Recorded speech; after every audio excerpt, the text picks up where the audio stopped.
Rumusnya itu teman. Teman. Okay. Teman itu bisa kita artikan teman dalam arti teman yang sebenarnya. Kita butuh teman bareng-bareng supaya bisa istiqomah, ngadepin seberat apapun ujian hidup. Atau teman dalam artian rumus nih Mbak. Teman tuh terdiri dari beberapa huruf. TE, M, AN. Ya. Yang pertama, TE. TE itu apa? Energi, kita akan punya energi yang cukup besar untuk istiqomah menghadapi apapun ujian kehidupan. Kalau kita punya tujuan yang menyentuh sisi emosi. Jadi TE itu tersentuh secara emosi. Emotionally touch. Tujuan itu nggak cukup sampai di rasio. Nggak cukup menyentuh sisi intelektual, tapi harus masuk ke emosional. Kenapa sih Allah itu menggambarkan dalam Quran, surga itu begitu indah. Neraka itu begitu mengerikan, na'udzubillah. Itu supaya masuk ke dalam relung hati kita. Sampai ranah emosi. Contoh, Mbak Ziz, contoh paling dekat lah. Ada orang misalkan mau berhenti dan merokok.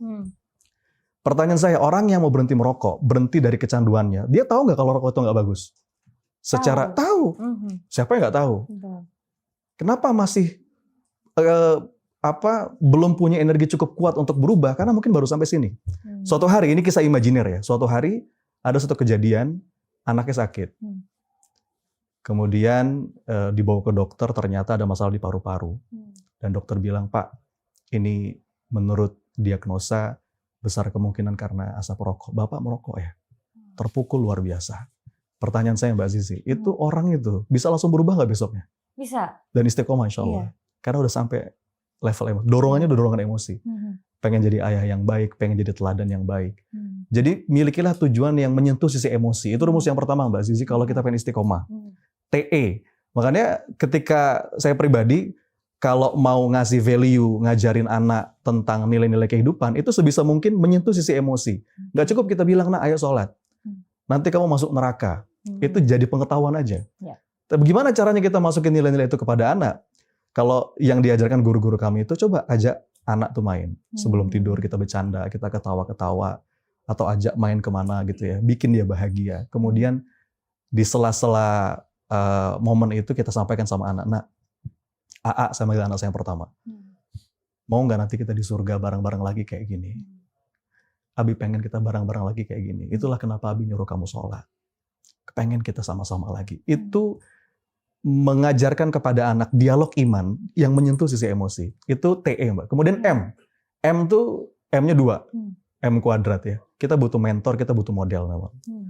Jadi supaya bisa istiqomah, ya betul tadi yang Mbak Zizi bilang, hijrah tuh mudah, istiqomah itu yang jadi challenge-nya, dan memang kita butuh mentor.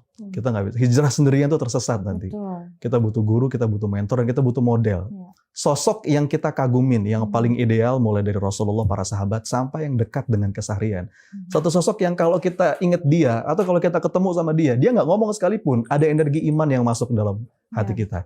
Yang gue tuh pengen kayak dia. Nah itu model. TE, M. Nah terakhir AN, saya ambil akhirannya supaya mudah diingat aja. AN itu apa? Menyesuaikan lingkungan, bangun kebiasaan. Lingkungan, kebiasaan. Jadi sesuaikan lingkungan karena jelas ya hadis Nabi, siapa kita dipengaruhi oleh lingkungan kita, dan bangun kebiasaan. Mulai dari membiasakan ibadah yang sedikit tapi dawam. Jadi teman itu mudah-mudahan jadi formula yang memudahkan kita buat istiqomah.